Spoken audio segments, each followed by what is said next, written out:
Praise the Lord. आजचे वचन स्तोत्र संहिता याचा अध्याय 119 आणि 111 वचन.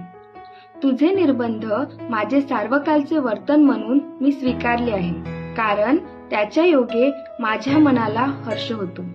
बाप्पाचे वचन असे म्हणते की परमेश्वराचे वचन आपल्यासाठी एक निर्बंध आहे, एक नियम आहे, आणि त्या वचनानुसार जेव्हा आम्ही वर्तन करतो तेव्हा आपलं जीवन सुरक्षित, आशीर्वादित आणि योग्य होते.